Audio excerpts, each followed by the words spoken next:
Alô, irmãos e irmãs em Cristo Jesus. Paz, graça e misericórdia seja com todos nós nesse dia. É o dia 25 de agosto de 2022. Então, estou regravando, né? O vídeo que foi perdido aí, para dar continuidade aos vídeos, né?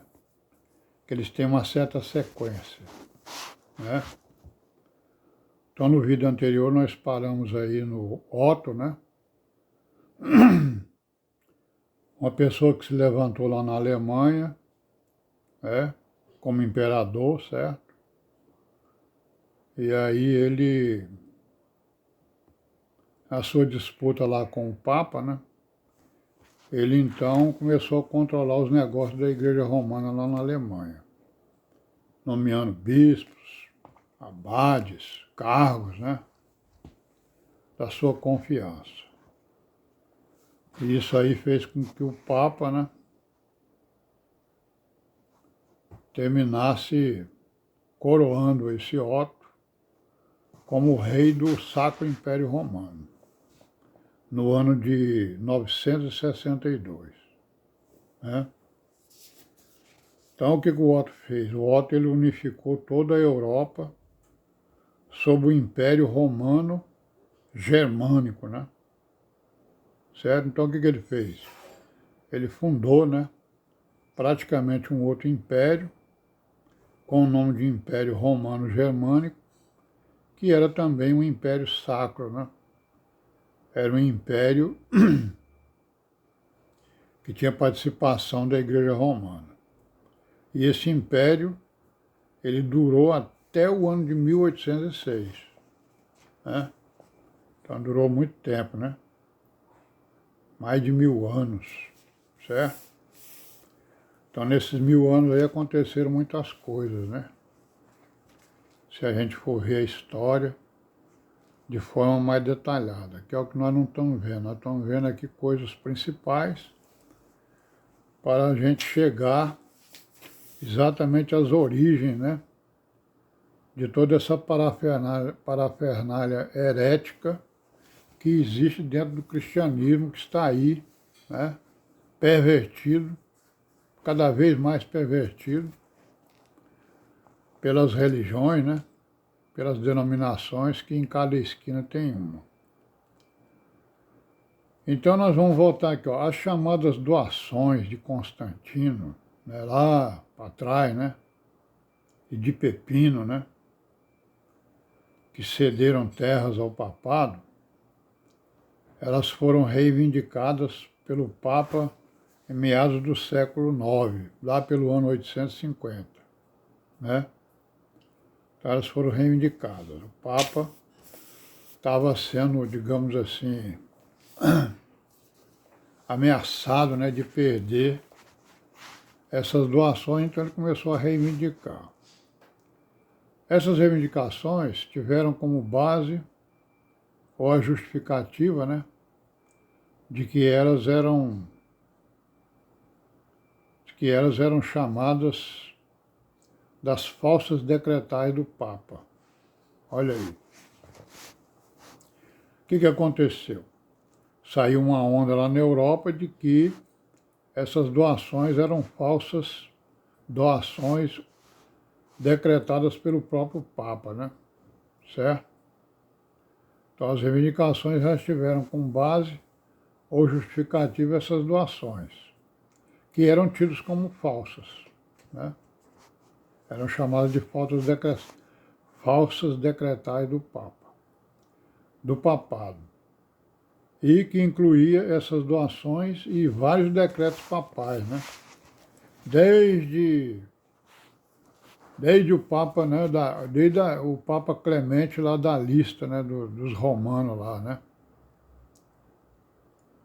Do século I, né? Por aí assim. Século I, século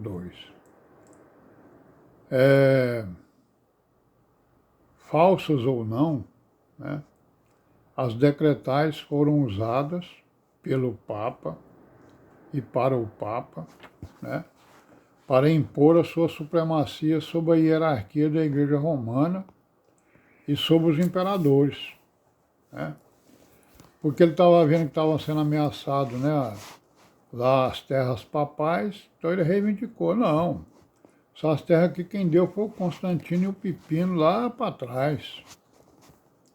Então elas são do papado, são da igreja, são de Deus, né? São de Jesus.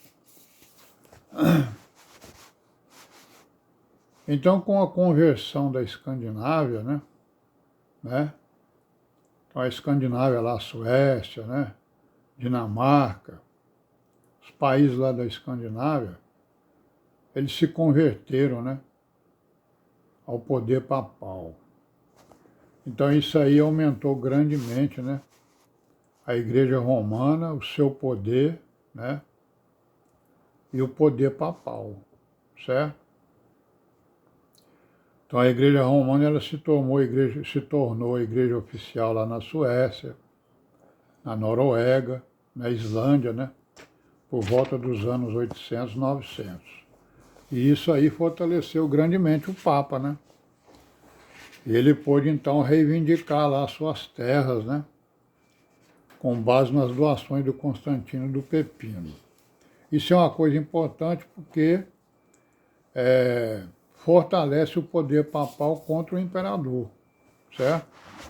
Que a disputa não era essa, a disputa era pelo governo universal, né? Então a disputa era entre o imperador e o papa para um governo universal, né? Certo? Mas por volta dos anos 830, surgiu uma doutrina chamada, né?